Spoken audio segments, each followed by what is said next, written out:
Hi, welcome back to another episode of Opinionate.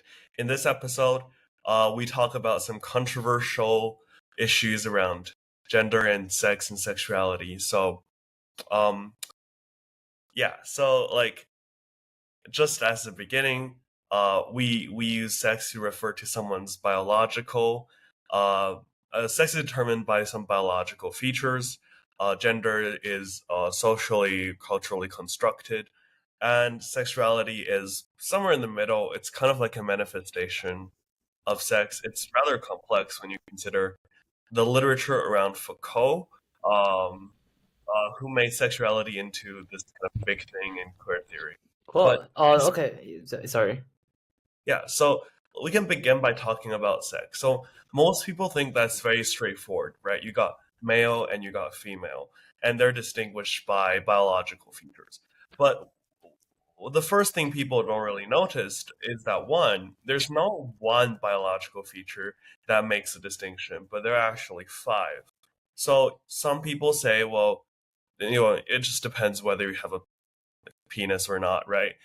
But that's just one of the five. There's also the chromosome, or what kind of hormones you release, or what kind of internal organs you have. So these are all possible like biological indicators.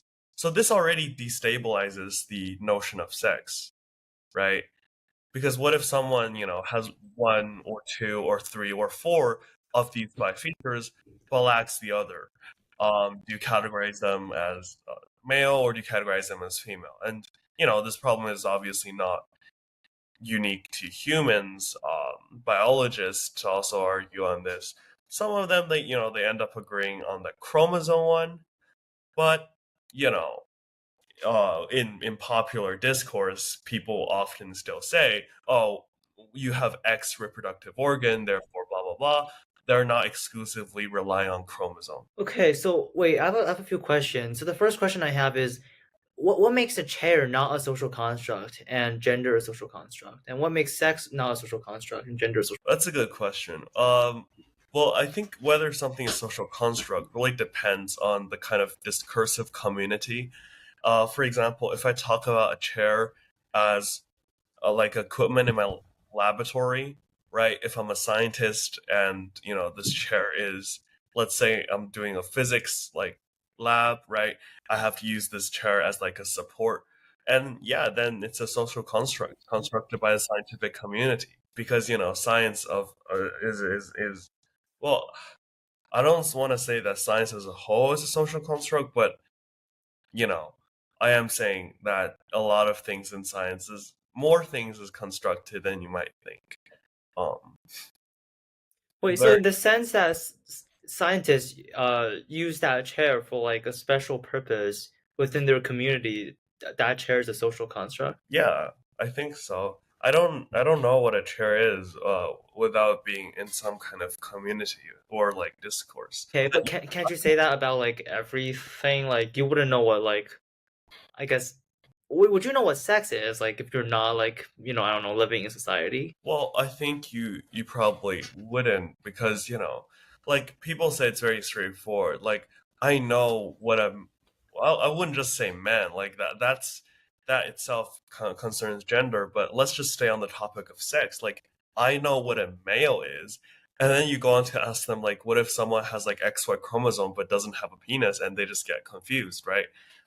So obviously it's even if we just stay on the topic of sex, it's really complex. For example, like the Olympic champion, she has a XYX chromosome. Like, how do you categorize that? That's non-binary. Right.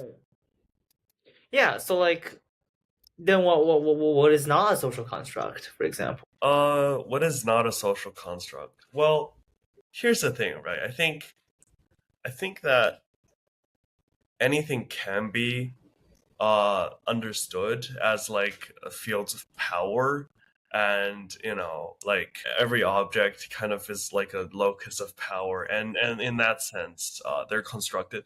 I think a very good example would be like if you pull up a research paper from Nature, right, and you read the abstract, you'll realize that the language it uses is not objective at all. it uses so much metaphor.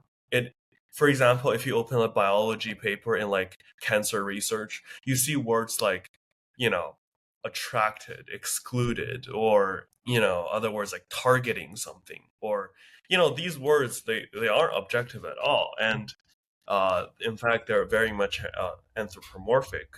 Um, so that's one way that you can see how scientific discourse isn't objective, and the meaning of that research paper is very much dependent on the meaning of these words, which are changed every day in social contexts. And so far, I don't know any like science paper that's able to avoid that. I'd even go as far as to say that, if you see a mathematics paper, perhaps these remnants of, socially constructed and human based words still exist, and that just tells us how like intertwined the human realm is with the non-human realm, and how like the whole goal of science is to separate the two.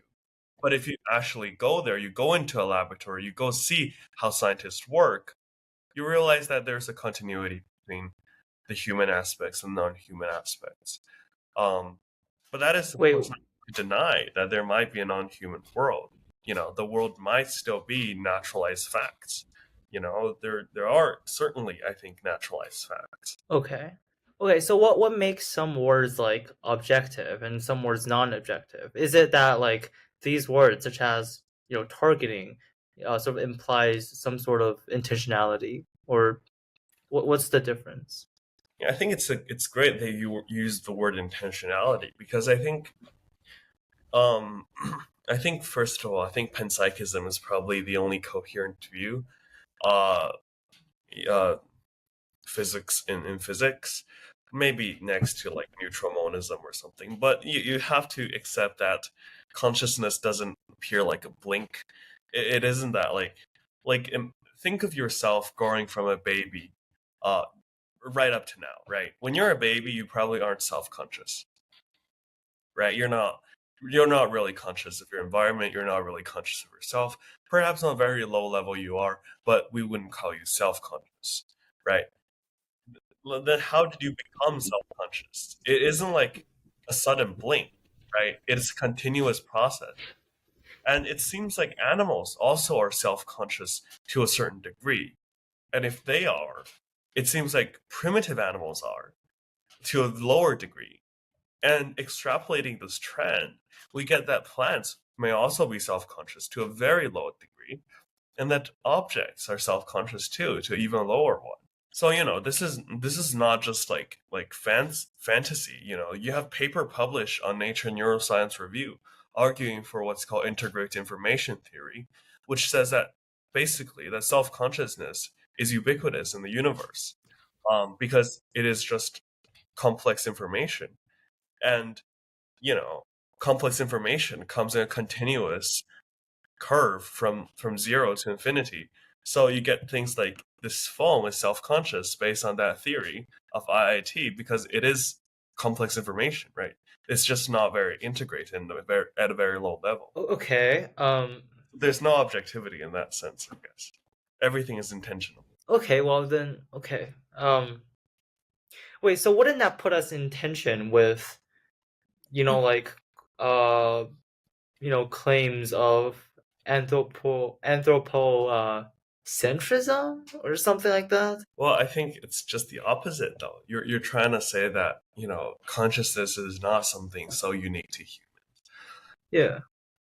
Okay. Yeah. Okay. Okay. So okay.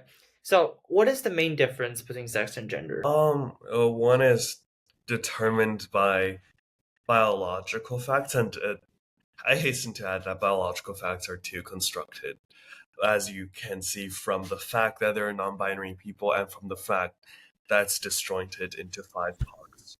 So, Yeah. sex is dependent on these biological features. Gender, for me, for now, um, I think maybe mid to late Butler, probably.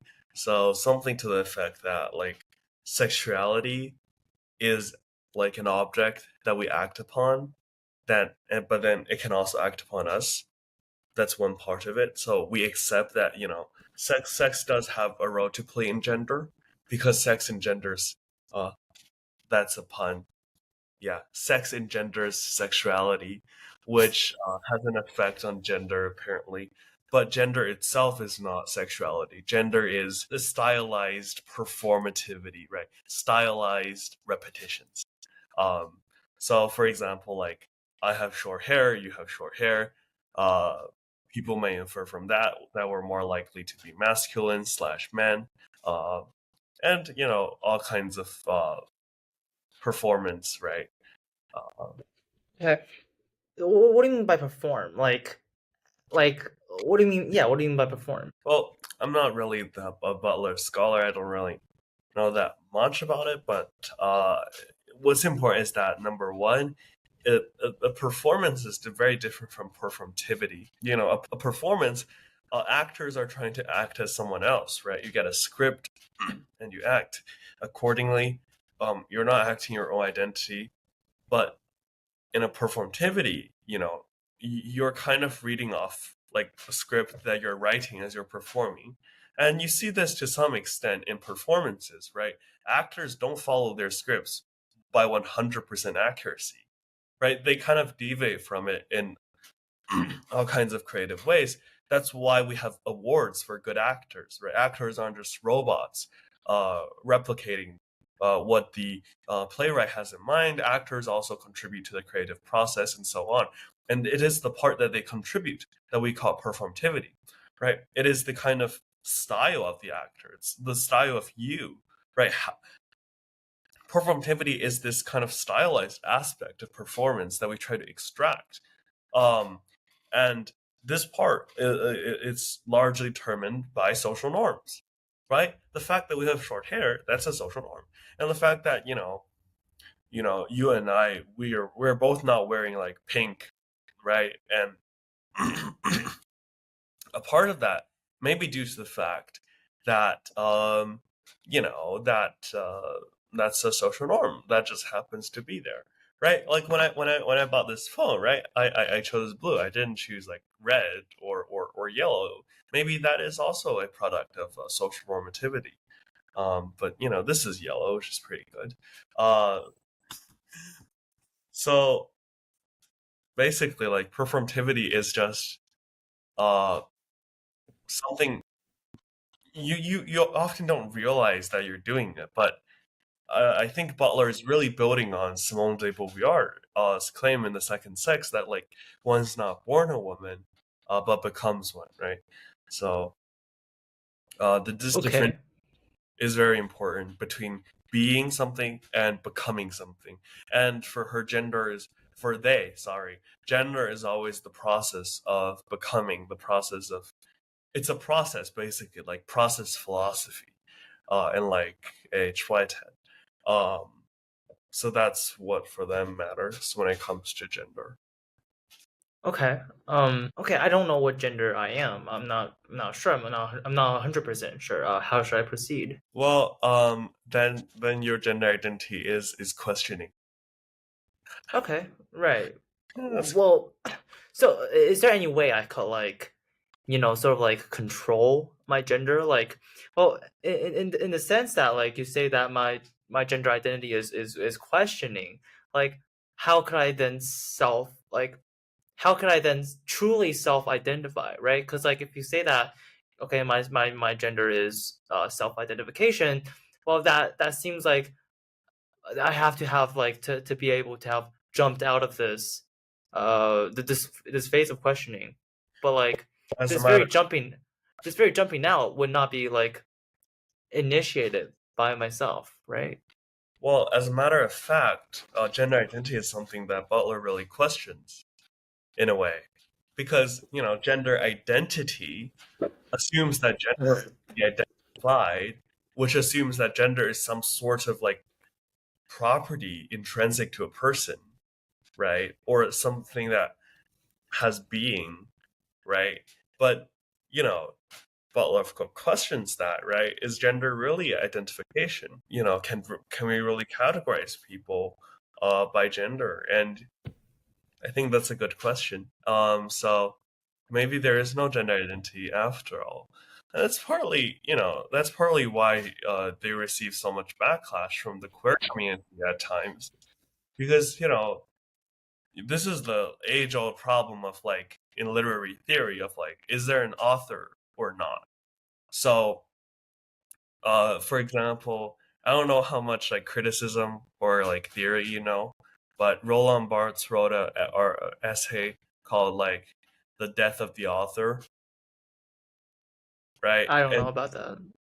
yeah, in which he argued that, when you're reading a text, you shouldn't just look for the authorial intention because number one, we don't know, you're just guessing. Number two, it kind of limits the number of perspectives on the text, and that a text should not be limited in that way. It shouldn't be policed by a kind of authorial intention.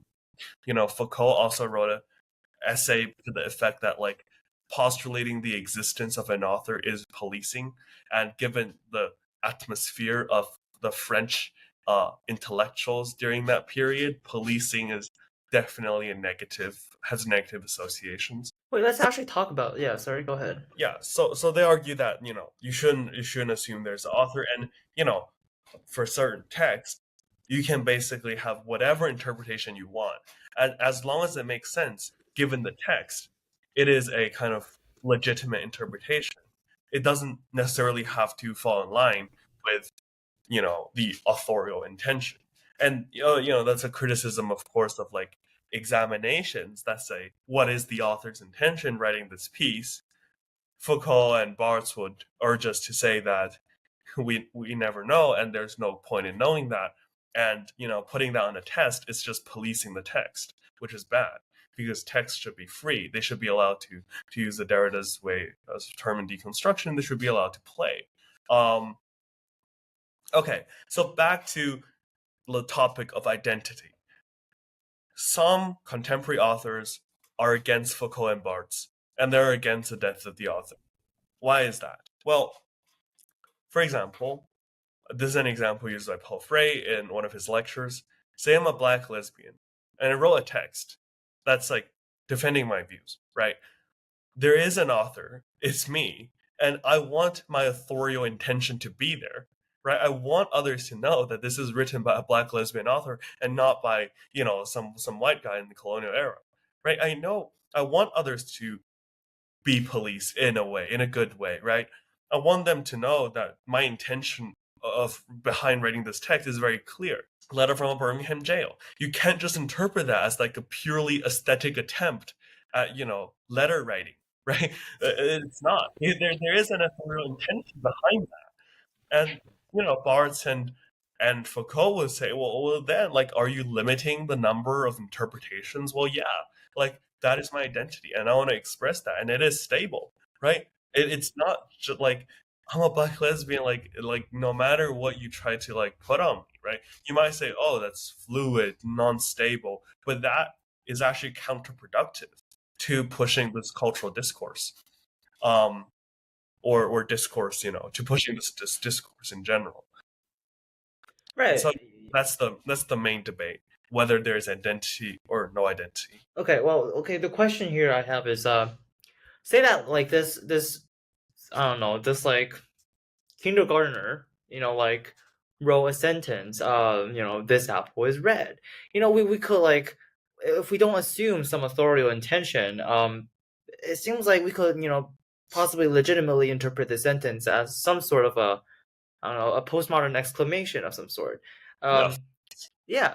Well, then that just intuitively does not sound like a legitimate interpretation. Well, that's because you're trained in meritocracy, uh, which, well, first of all, like, how do you know that like that sentence means what it is, right? Maybe this apple is red because like the child is secretly a communist, and they're trying to like incite a communist revolution, right? By invoking, and it seems so much less fun if you limit it to the very shallow interpretation that this child is merely describing an app. Um, Okay. Well, isn't there some sort of like a concern for respect or honesty here when we're interpreting, right? Like, because after all, what's the point of interpretation? Like, isn't it, part, isn't it that we have to assume some sort of an honesty in the author? Whether, like, for example, like, if I, if I say that, okay, 1 plus 1 is 2 equals 2, well, you can very well interpret me as making a statement, trying to make a statement about, like, what the case is. Alternatively, if I make a statement such as, this sentence is false, or something like that, you may assume me to be, pointing out the very, I don't know, the paradoxes inherent and possibly in this sentence. Like, I think more or less one way or the other, in all genres, and all, like, I don't know, modern, postmodern, contemporary, whatever, text, don't we always have to assume this sense of honesty, by the author, that the author is trying to convey some sort of a message, and that this text is his means of doing so? Well, I think that's certainly one way you can look at the problem. But I guess Foucault would say that number one, the author is that he is mainly referring to, and here I don't want to use the word author because obviously the author is dead. I'm going to use an alternative word called founder of discursivity. That's just the word he uses. So like the people that he's trying to kind of criticize, like critique, are people like no, the three founders of discursivity, right? Freud, Nietzsche, and Marx, right? These people aren't kindergartners, right? Their writing is not as straightforward as that. You simply can't pick up a Nietzsche and read it literally, nor can you read it metaphorically, completely metaphorically, right? Like, it's it's it's very, it seems just absurd trying to pin down like one interpretation of like Nietzsche's Beyond Good and Evil and say that like that's the authoritative way to interpret it. Because like in order to do that, you have to be in a kind of position so much higher than Nietzsche and so much more knowledgeable than Nietzsche about his own like intellectual and linguistic community that he was writing in. And that seems to be a very far-fetched assumption that like a critic shouldn't have going into interpreting texts. Another thing that perhaps uh, Derrida would point out is that texts, they're not created like a machine prints out a piece of a photo, right? It's different. Texts are created like a play, right? The author kind of plays around with the words, and this is contrasted with how an engineer builds like an airplane, right? An engineer doesn't play with the material and build an airplane.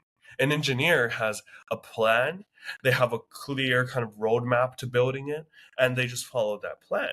So when you get an airplane, you can say, well, here, look, the intention behind the airplane is X, Y, and Z, because let me reverse engineer it and let me show you the plan.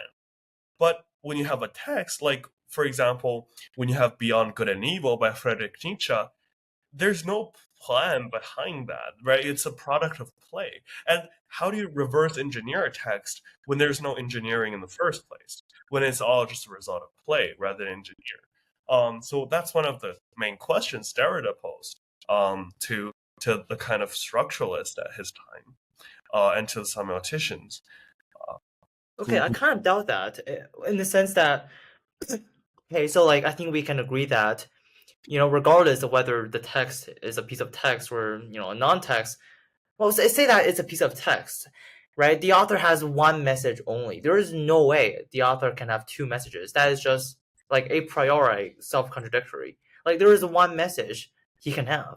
There's only one message, regardless of how complex, or how, I don't know, how meta it could play itself out. There is ultimately only one message.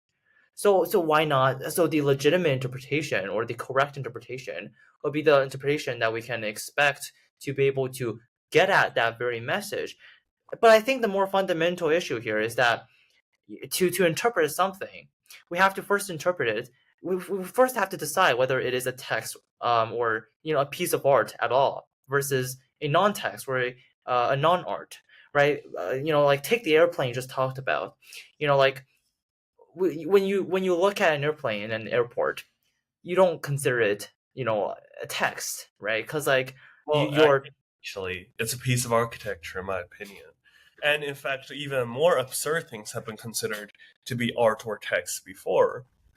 For example, Walter Benjamin, he have analyzed wars as architecture, and okay, politics as art, and politics as text, and you know, right? But you do acknowledge some things to be non-text, right? well, under the certain picture, I think everything is unreal discourse. I think that discursivity prevails the world because you know everything can be a text has a very very broad definition. Okay, but like okay, but like okay, but like the majority of the population would probably not consider the airplane in an airport Well, the text. majority of the population don't aren't literary critics. But I I guess. guess a simple way to like prove that an airplane could be a text is to consider, concrete poetry, in which the architectural form of the text contributes to its meaning. So you have to accept that architectural forms have a textual significance, and by accepting that, you have to accept that an airplane has architectural form. Obviously, it does, and therefore it has a textual significance. Okay, but what I'm saying is that what like deciding whether something is text versus non-text depends on guessing at the author's intention in the first place. That's the necessary step, the Well, prerequisite. why do you have to decide whether something is art? I prefer to use art over text. But I think it's a more like intuitive example because the word text is used in a different way in a certain field, but art is more inclusive. So like, Okay. why do you have to determine whether something is art before critiquing it? Why can't you just look at it like without taking the assumption that it is art or it's not art, right? Well, something cannot simultaneously be art and non-art, right? You have to decide whether Well, it's it art. definitely can. Like, it can be art to some and non-art to others, right? Yeah, Like, an but airplane to one, might not be art to you, right? But it would be art to, like, an architecture right? But like to sure, but like to a person, as an I architect. guess.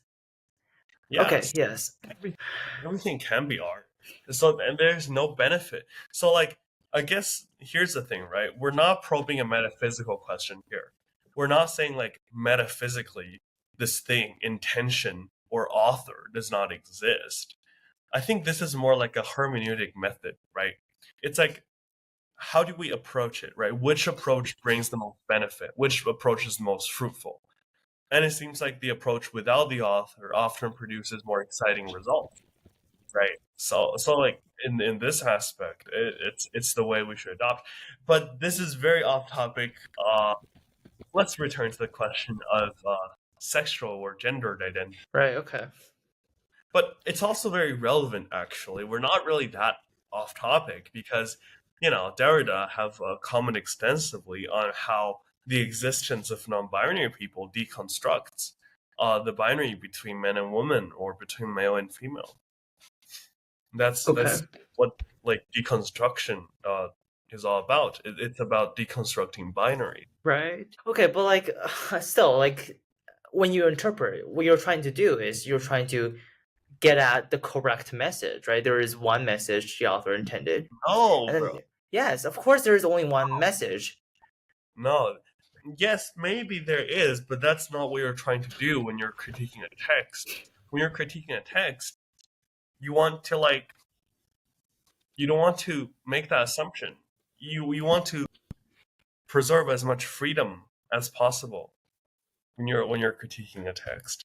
Wait, what's the difference between critique and interpretation? After reading the essay against interpretation by Susan Sontag, we often have a bad that word has a bad rap. She wrote an essay called Against Interpretation, in which she said like, stop trying to evacuate a subtext from a text like an archaeologist, right? There's no subtext. The text is all you got. And what you're trying to do is you're trying to kind of like let the text kind of like guide you rather than trying to like you have the poetry, the poem, like how do you read a poem, right? You can't like beat the text and force a confession out of it, right? You can't do that. And you also can't just like dig open the text and find the subtext within it. And it's also not the way to go. But what you have to do is you have to kind of just um grasp it. And it's kind of vague. There's a lot of metaphors involved, but you just shouldn't like limit yourself in the ways that you approach it, basically. And for example, I guess this is like useful in like literature, like in literary classes, we often say A symbols B, right? C symbols D, right? But like these kind of relationships are highly unstable, these metaphors, right? One thing can signify many things at the same time. Well, like Jacques Lacan has this metaphor where like metaphor, okay, you get the pun, okay, where like metaphors are like concentric rings that arbitrarily relate to each other. Like words are like the metaphoric relationship between words is like constantly shifting and it's never stable. Um, so yeah, so this is kind of Okay. why we don't want to say that A symbols B and C symbols D, and say that we have found the authorial intention, or that we have found some kind of identity, a gender identity. But again, this is controversial. There's a lot of contemporary critique of this rejection of identity. Uh, Also like essentialist, right? Essentialism. Maybe essentialism has some benefit. Who knows, right? Maybe identity has some benefits too. For example, in the context of social movements, empowerment, women's empowerment, right? But that's the basic dialectic here. Okay. Yeah. Um, so what makes one interpretation or critique more plausible if there exists a plausibility than the other? Well, I think all interpretations in quotes are equal. I don't think that we can rank them. Okay, okay. Maybe we can we come back like half an hour later? I want to eat lunch. I'm very Okay, hungry. sure. Cool. Um, just half an hour, and then we'll have like you can stop